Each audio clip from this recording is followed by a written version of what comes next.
मी मटण खाल्लेलं माझ्या पांडुरंगाला चालतं, माळ घालेन तेव्हा समजा की मी मांसाहार सोडलाय, असं सुप्रिया सुळेंनी म्हटलं. तर काय खायचं ते खा, पण सांगण्याची गरज नाही, असं प्रवीण दरेकर म्हणतात. तर सरकारनं कुणी काय खावं यात जास्त लक्ष देण्याची गरज नाही, असंही छगन भुजबळ यांनी म्हटलंय. चांगलं बोलावं. पांडुरंगाची मी रामकृष्ण हरिवाली आहे, फक्त माळ घालत नाही, कारण कधी कधी खाते, मग खरं बोलते बाई. मी काय त्यांच्यासारखी खोटी बोलत नाही. आणि खाल्लं माझा पांडुरंगाला चालतंय, तुम्हाला काय प्रॉब्लेम आहे? खरंय की नाही?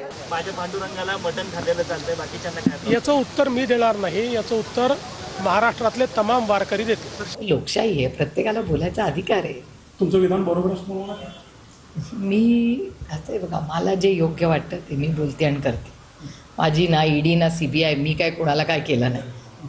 आणि मी रामकृष्ण हरिवाली, सगळ्यांना माहिती आहे माझं पांडुरंगाचं आणि माझं काय नातं. कोणी काय खावं हे तुम्ही ठरू शकत नाही.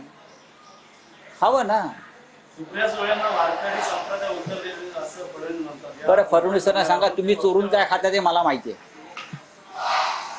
फडणवीस काय शाकाहारी आहेत का? आम्हाला माहित नाही फडणवीस काय खातात.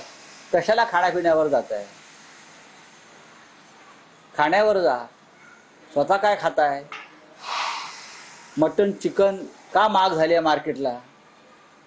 आम्ही खातोय म्हणून नाही, जे कालपर्यंत खात नव्हते तेच जाऊन रांग लावून घेत आहेत तिथे. कोणी काय खायचं ते खा, बंदी नाही, परंतु त्याचं अशा पद्धतीनं उदात्तीकरण करून सांगण्याची काही आवश्यकता नाही. एखाद्या विषयाचं अवलंबन माजवणं सुप्रियाताईंसारख्या एका ज्येष्ठ नेत्यांना त्या ठिकाणी शोभा देणारं नाही. तर विठ्ठलाला चालतं हे विठ्ठलाकडून घेतलेले प्रमाणपत्र जर त्यांच्याकडे असेल तर आम्ही त्याच्यामध्ये ऑब्जेक्शन घेणारे कोण?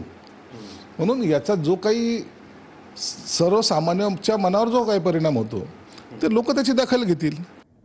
सरकारनं आणि कोणीही काय खावं याच्या बाबतीमध्ये जास्त लक्ष देण्याची गरज नाही.